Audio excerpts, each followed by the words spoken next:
तो पिछला क्या 30 लेक्चर, इसको मैं सेव कर देता हूँ, दूसरा स्टार्ट कर देता हूँ ना। तो पिछला लेक्चर 30 था ना, ये 31 होगा।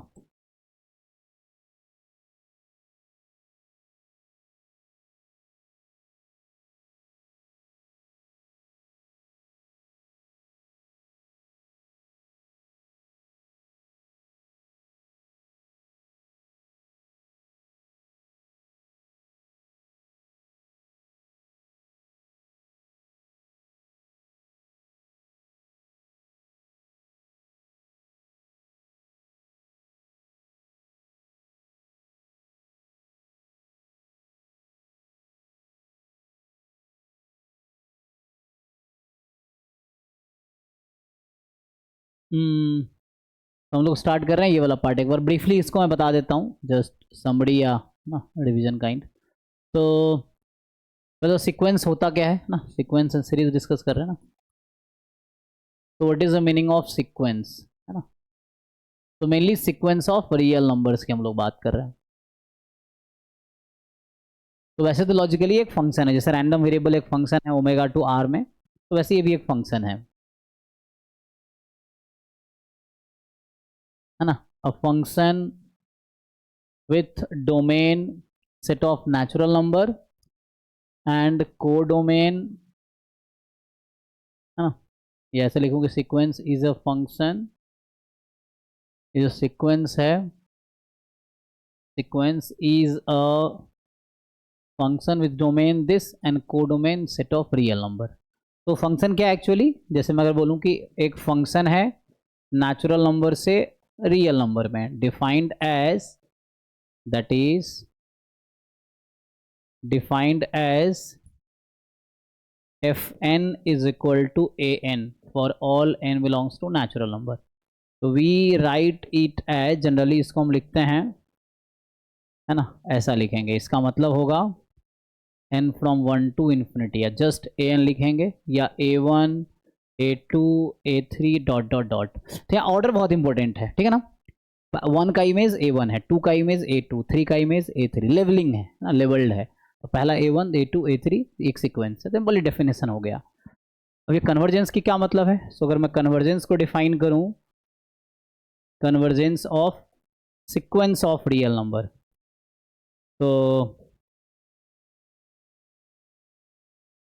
तो अभी मैं just question point of view से, वरना एप्सिलॉन डेल्टा डेफिनेशन लगा सकते हो, बट यहाँ सिंपल मैं अभी सिर्फ क्वेश्चन करने के पॉइंट ऑफ व्यू से बताऊं, तो इसमें ये होगा कि सीक्वेंस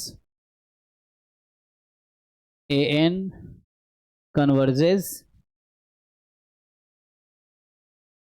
टू अ लिमिट, मान लो L, if and only if limit N tends to infinity A N is equal to L. तो अभी के लिए आपसे ये पूछा जाए कि ए एन सीक्वेंस कहाँ कन्वर्ज कर रही है, तो बस ए एन पे आप limit N tends to infinity लगा देना, ठीक है। तो अभी के लिए इतना काफ़ी है क्वेश्चन पॉइंट ऑफ व्यू से। अदरवाइज दूसरा डेफिनेशन भी है ना। तो अगर लिखूँ मैं, अगर आप चाहो तो, if and only for all epsilon more than 0 there exist N not belongs to natural number such that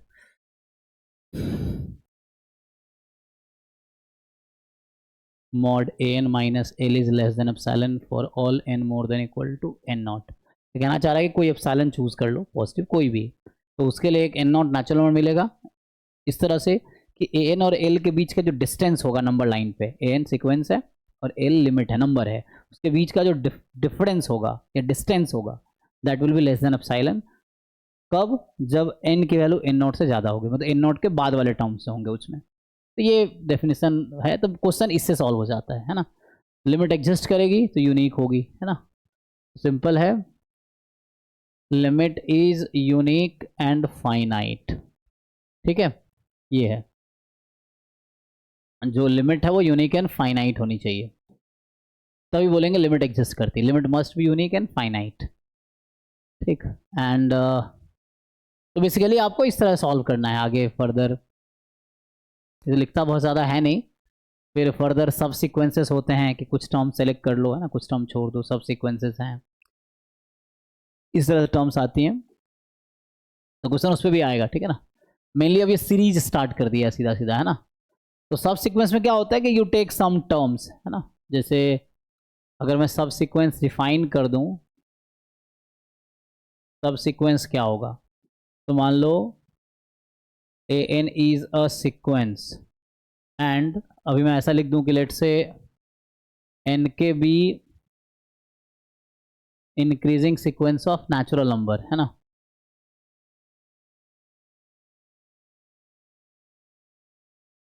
of natural numbers, है ना? मतलब ये हो गया दैट इज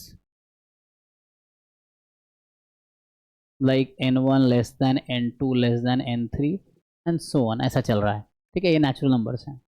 देन जो आपका बनेगा देन ए एन के, मतलब ऐसा हो जाएगा a n one, a n two, a n three, this is called subsequence of sequence a n. जैसे सेट का सबसेट होता है ना, कि कुछ एलिमेंट चूज कर लिए तो सबसेट बन गया, वैसे ही सीक्वेंस का सब सीक्वेंस है, कुछ एलिमेंट्स आपने ले लिए वैसा। जैसे ये क्या था, अगर मैं लिखता सीक्वेंस ए एन ऐसा था,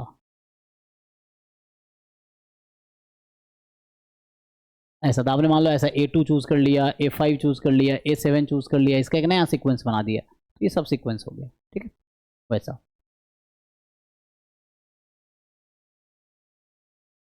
अब ये होता है कि कोई सीक्वेंस अगर कन्वर्जेंट है तो ऑल सब sequences will converge and they will converge to the same limit. ठीक है, वैसा है।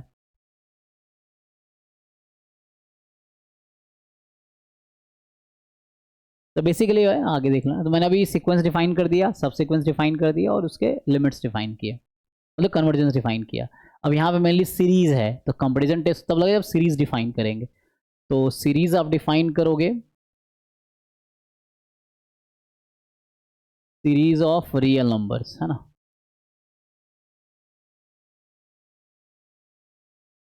तो ये क्या होगा, लेट ए एन है A1 A2 dot dot dot be a sequence of real numbers. ठीक है, तो ए n be a sequence of real numbers.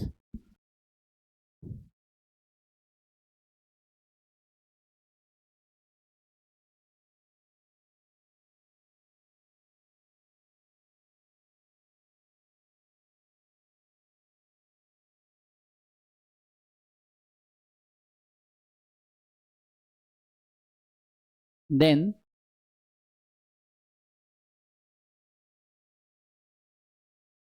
the expression summation a n from 1 to infinity, या बोलो कि a1 plus a2 plus a3 dot dot dot, this is called series corresponding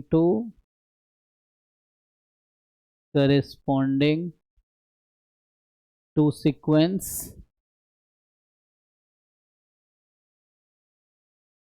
an का मतलब है a1 a2 dot dot dot, तो ये sequence है और ये इसका सीरीज है। ठीक, तो ये डेफिनेशन हो गया। अब इसका कन्वर्जेंस कैसे डिसाइड होगा? तो कन्वर्जेंस के लिए ये है कि एक तो टर्म होता है सीक्वेंस ऑफ पार्शियल सम, एक तरीका ये है कि हम डिफाइन करें sequence of partial sum of a series. ठीक है, ये एक टर्म है सीक्वेंस ऑफ पार्शियल सम, जिसको हम लिखेंगे Sn, और Sn का मतलब होगा A1 plus A2 up to An, मतलब पहले n टर्म का सम, किसी सीरीज में पहले n टर्म का आप सम निकाल रहे हैं। ठीक है, तो मेनली जो कहता है कि जो सीरीज An है, series An n from 1 to infinity converges if and only if. ठीक है, series An n from 1 to infinity converges if and only if limit, है ना, if and only if sequence Sn converges, है ना। और ये कब होगा? If and only if limit n tends to infinity Sn exist. ठीक है, तो लिमिट एग्जिस्ट करेगी तो सीरीज कन्वर्जेंट है, मतलब Sn कन्वर्जेंट है ना। Sn एक सीक्वेंस है सीरीज के करस्पॉन्डेंस, तो मतलब सीरीज ए एन कन्वर्जेंट होगी अगर एस एन कन्वर्जेंट है। एस एन कन्वर्जेंट कब होगी? जब लिमिट एग्जिस्ट करेगी। तो एक तो ये तरीका है, ऐसा अगर देख पाओगे ठीक है, नहीं तो और भी तरीके हैं कई सारे। तो बहुत सारे तरीका है सीरीज के कन्वर्जेंस को टेस्ट करने का। जैसे एक बेसिक सा थ्योरम है, ये सब थ्योरम ही है, comparison test, root test, ratio test, ये सब थ्योरम है। ठीक है, तो ये होगा कि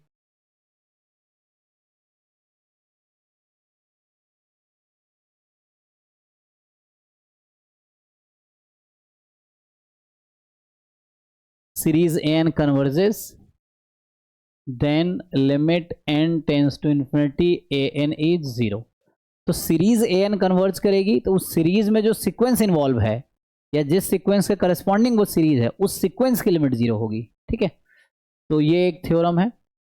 या इसी थ्योरम को दूसरे वर्ड्स में लिखोगे तो कहता है कि if limit N tends to infinity A N is not 0। तो ये वन वे थ्योरम है, कन्वर्स ट्रू नहीं है। अगर ए एन का लिमिट 0 है तो इट डज नॉट गारंटी कि सीरीज विल कन्वर्ज। ठीक है, तो if limit A N N tends to infinity is not 0 then, है ना, ए एन की लिमिट 0 नहीं है, देन क्या होगा? तो देन आपके पास जो ये सीरीज ए एन है this is not convergent. Not convergent को डाइवर्जेंट बोलते हैं ना।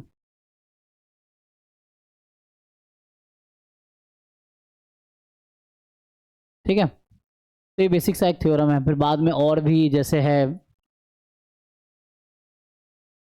जैसे थ्योरम है अभी, जैसे रेशियो टेस्ट था, पहले उसी को बता देता हूँ। जैसे रेशियो टेस्ट है तो क्या कहता है रेशियो टेस्ट? कि कोई सीरीज है, सो लेट, है ना, late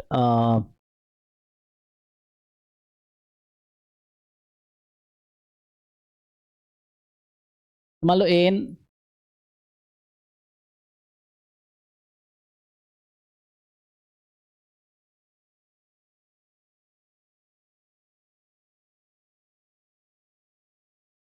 so let n be a sequence of positive real numbers.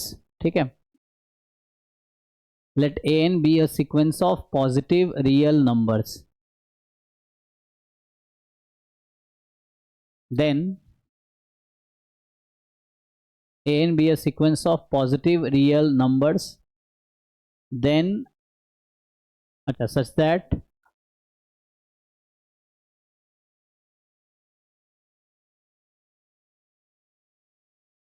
Limit n tends to infinity an plus 1 upon an, ये l है। तो आगे ये आता है, देन जो पहला पार्ट है कि if l is less then 1, क्या बोलते हो जी? तो सीरीज an, चेक करना भाई इसका ना जिन लोगों को याद है। तो सीरीज an क्या होगी? कन्वर्ज करेगी,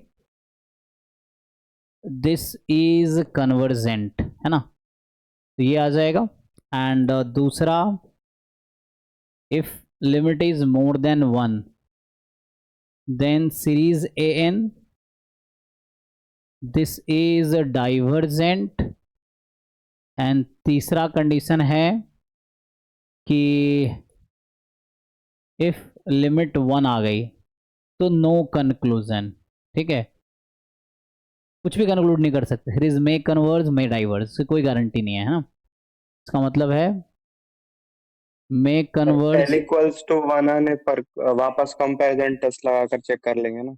ओके, वापस कंपैरिजन टेस्ट लगा के चेक कर लेंगे। ठीक है, हाँ। ओके। तो कैसे भी है ना, ट्राई कर सकते हैं आप, मे कन्वर्ज और मे डाइवर्स, कोई गारंटी नहीं देगा, है ना। तो जैसे, तो ये आपका हो गया रेशियो टेस्ट। ये कहता है एक सीक्वेंस लो, उसमें ये निकालो, अगर लेस देन 1 है तो सीरीज कन्वर्ज करेगी। ठीक है, फिर आगे जैसे ऐसे ही रूट टेस्ट दे रखा है, तो ये भी एक थ्योरम ही है, रूट टेस्ट, डी एलम्बर्ट। सो डी एलम्बर्ट रेशियो टेस्ट होता है ना। एंड तो रूट टेस्ट में क्या है? ये भी सिंपलर ही है कि late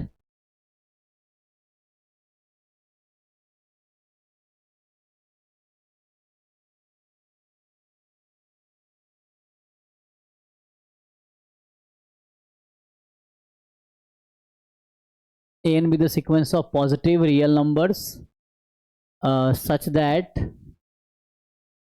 limit n tends to infinity mod an की पावर 1/n इज l। ठीक है, तो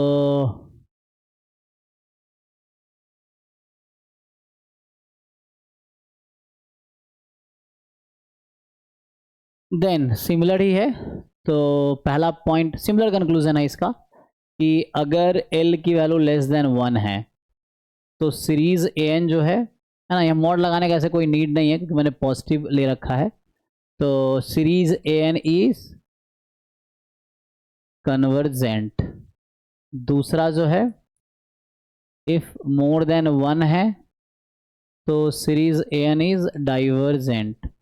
मतलब कन्वर्ज नहीं करेगी तो सीरीज का सम इन्फिनाइट आ जाएगा काइंड ऑफ, ये यूनिक नहीं होगी। एंड तीसरा है इफ 1 आ गया देन अगेन नो कंक्लूजन। मतलब आप ये टेस्ट कुछ कंक्लूड नहीं कर पाएगा, then you have to use some other way. ठीक है, तो ये हो गया। एक और उसमें था कंपैरिजन टेस्ट। तो ये कंपैरिजन टेस्ट क्या कहता है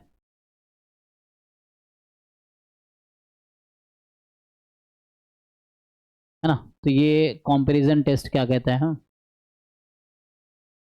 तो कंपैरिजन टेस्ट में क्या है कि आपको कंपेयर करना है किसी के साथ, और किसके साथ कंपेयर करो, जिसके बारे में पहले से जानते हो।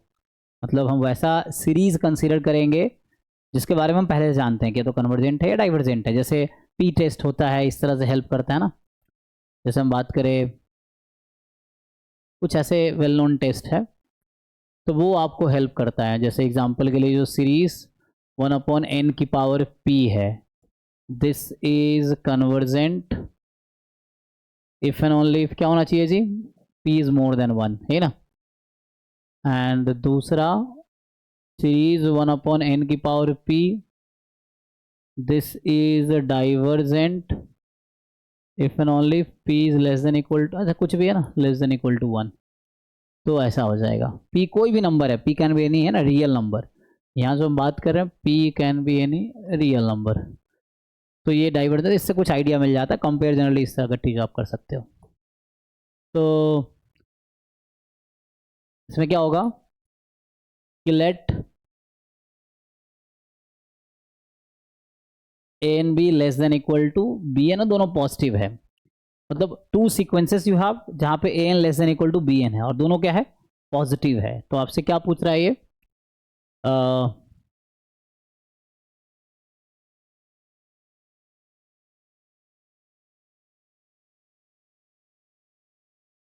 सच दैट, तो यहाँ पे मेनली है ना ऐसा मान लिया। पहला पॉइंट ये है, इसको पॉइंट वाइज लिखा देता हूँ।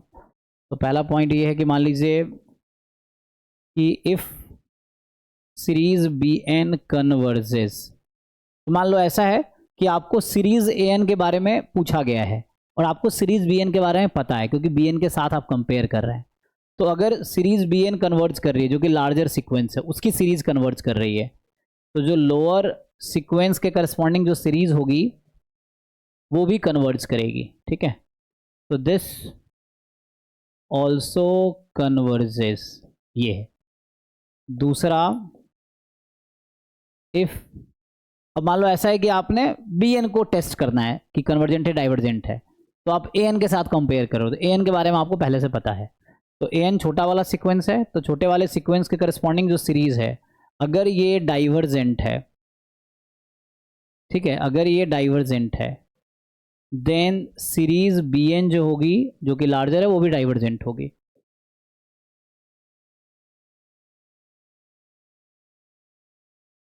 है ना, कन्वर्स इसका ट्रू नहीं है, वन वे स्टेटमेंट है। अगर ए एन कन्वर्जेंट है तो बी एन के बारे में कुछ नहीं कह पाएंगे, अगर बी एन डाइवर्जेंट है तो ए एन के बारे में कुछ नहीं कह पाएंगे। ठीक है, कुछ क्वेश्चन है बताओ। तो मोरलेस ये आपसे जो जितना सिलेबस में लिखा है, लेकिन मुझे लगता है सिलेबस कम लिखा है, आपको थोड़े और ज़्यादा पढ़ना चाहिए। तो you take help of book, या जो मैंने पहले पढ़ा रखे हैं रिकॉर्डेड लेक्चर हैं उसको देखो। अब तो टाइम नहीं है, अब मेन है क्वेश्चन प्रैक्टिस करो। ठीक है, जिन बच्चों ने पहले से प्रिपरेशन किए हैं दे हैव एन एडवांटेज। तो मैंने क्वेश्चन सॉल्व करो, नहीं हो रहा है पूछिए। रेडियस ऑफ कन्वर्जेंस, ठीक है, उसको देख लेते हैं। तो रेडियस ऑफ कन्वर्जेंस के लिए पावर सीरीज थोड़ा बताना पड़ेगा। तो उसके लिए पावर सीरीज देख लेते हैं। तो ऐसे तो देखोगे तो ए एन एक्स की power N, N from 0 to infinity कर देता हूँ, है ना। This is called a power series. ठीक है, ये पर्टिकुलर केस है हालांकि, है ना, यहाँ पे x माइनस सम नंबर रहता है पावर सीरीज। तो यहाँ होता है कि जो रेडियस ऑफ कन्वर्जेंस है उसको डिफाइन कर देता हूँ। ये होता है कि a number r is called radius of convergence of power series। Power है क्योंकि x की पावर है ना, ये सीरीज है ना, टेलर सीरीज एक्सपेंशन देखते हो ना सर, पावर सीरीज जहाँ पे x आ गया। पहले जो हम सीरीज ऑफ रियल नंबर, ये सीरीज ऑफ रियल नंबर नहीं है, सीरीज ऑफ फंक्शंस है एक्चुअली, क्योंकि x आ गया ना तो फंक्शन ऑफ x हो गया, तो सीरीज ऑफ फंक्शंस है ये। तो अ नंबर r, यहाँ r कोई रियल नंबर नहीं है, जस्ट एक नंबर r, मतलब कोई राम श्याम बच्चन नहीं है ना, मतलब ये नंबर है कोई 1 2 3 4 5 इस तरह से, मतलब ये सेट ऑफ रियल नंबर ऐसा लिखता हूँ मैं, है ना। तो एक नंबर है रेडियस ऑफ कन्वर्जेंस, तो number r is called radius of convergence of power series summation A N X की पावर n। ठीक है, ये हो जाएगा। तो number r is called radius of convergence of power series this if and only if ये जो series है, this power series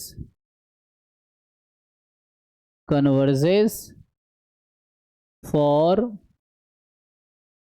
all mod x less than r, ये है। तो जो लार्जेस्ट r हो ना,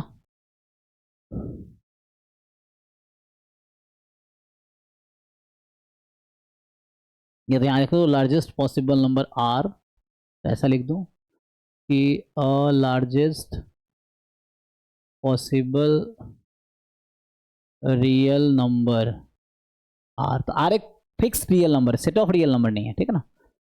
तो largest possible real number r is called radius of convergence of power this. तो ये तो डेफिनेशन हो गया, ये डेफिनेशन है। थ्योरम मेनली जो आपको निकालने हैं वो ये है, जिसको यूज करके आप निकालते हैं, है ना। तो थ्योरम ये कहता है कि 1/r जो होगा लिमिट सुपीरियर लिमसुप ऑफ मॉड में n+1 अपॉन an, या लिमसुप ऑफ, लिमसुप का यूज तब आएगा जब एक से ज्यादा लिमिट आएगी सीक्वेंस की, जो डाइवर्जेंट होगा ना ये सीक्वेंस अगर, तो उसमें ये करना है कि जो लार्जेस्ट लिमिट पॉसिबल है सब सीक्वेंस की वो ले लो, है ना। तो इवन पावर से उसमें आ जाएगा जब वो ये, है ना, यूनिक लिमिट नहीं होगा तब भी निकाला जा सकता है। तो यहाँ से आ जाएगा आपके पास कितना, an की पावर 1/n।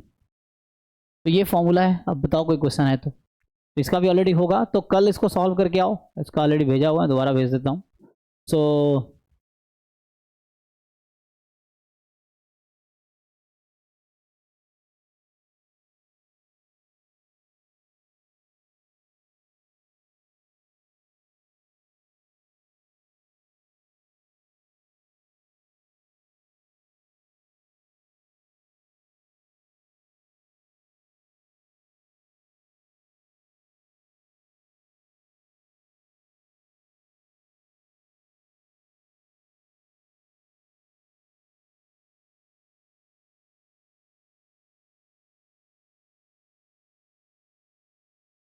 देखो है, उसमें भेजा होगा ना, तो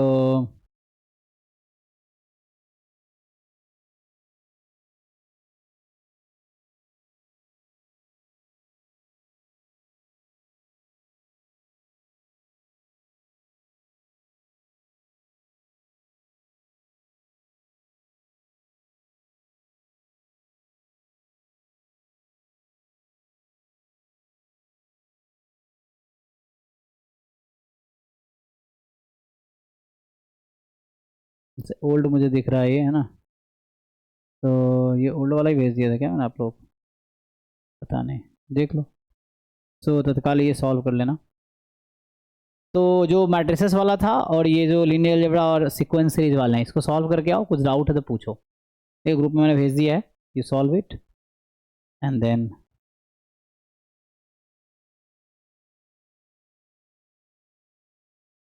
कल मिलते हैं फिर, है ना। कल अगर दिन में डाउट डिस्कस करना हो तो पहले से बता देना। तो